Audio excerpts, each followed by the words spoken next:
question.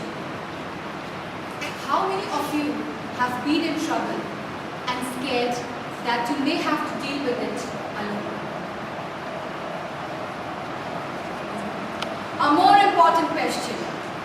How many of you would actually help such a person facing that kind of trouble? Good evening, fellow Toastmasters and distinguished guests. Good evening. The month of May. I'm done and dusted with my first semester exams and it's vacation time in Mumbai. But because 3 of my exams getting delayed due to elections, I must go back to Bangalore next month. But guess what? I don't have the books. Luckily, one of my friends happily agreed to offer me his books for a few days.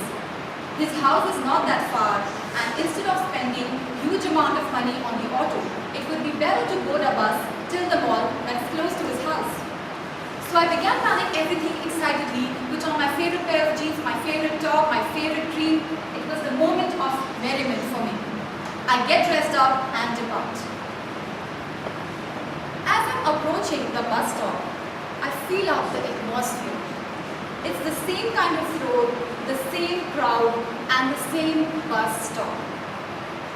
Traveling is not tough in Mumbai, as the people can be of some help to guide you.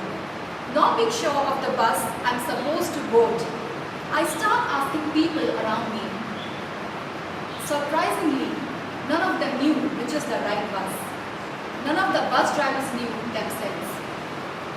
As I decided to wait for some more time hopelessly, I finally noticed a man who looked like a psychopath. I had been ignoring him all this while, but could hear his voices. He had been screaming out in the air and was sitting on the opposite side of the road.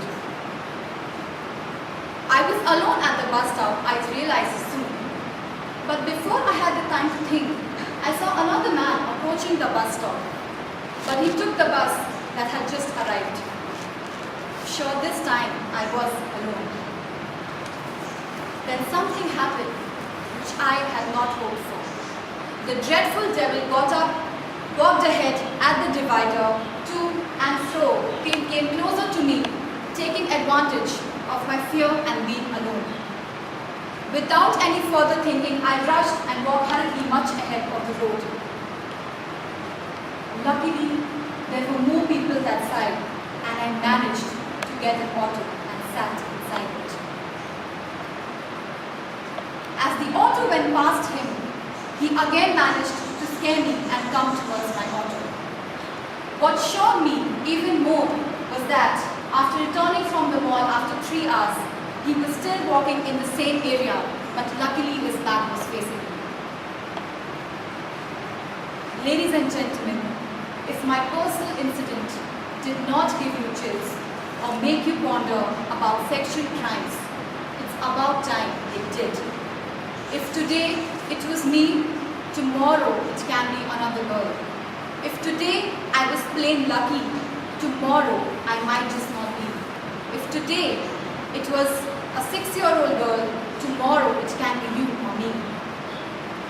If you listened carefully to my horrific story, there was another man I was talking about who had come to the bus stop but quickly got into the bus when it arrived.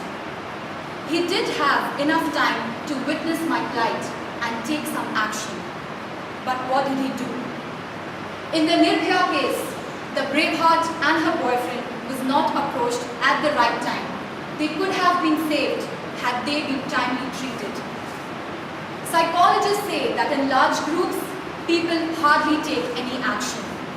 In 2009, a term Genovese syndrome was coined when dozens watched or heard a killer attack a 16-year-old girl outside her school and did nothing.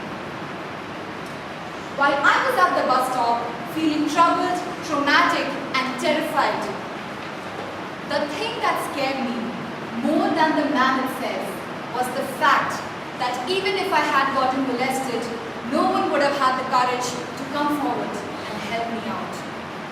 Such thoughts kept flooding my brain like a storm. I also learned from the next day's newspaper that the man had been nabbed by the police and was accused of being a serial molester. Friends, it's evident enough that these crimes are increasing faster than the rate at which we can actually absorb. Also, more and more people are getting open about their hard experiences and letting them out in the public. It is quite certain that we can't sit in courts and change the laws. But as a society, we must come together to find effective methods which will lead us to improvement. In such circumstances, we must join hands, irrespective of someone's situations or someone's past, because they have no one to turn to but us. As rightly former American politician John F. Kennedy said, when a man stands up for an ideal, improves the lots of others, or strikes against injustice, he sends forth a tiny ripple.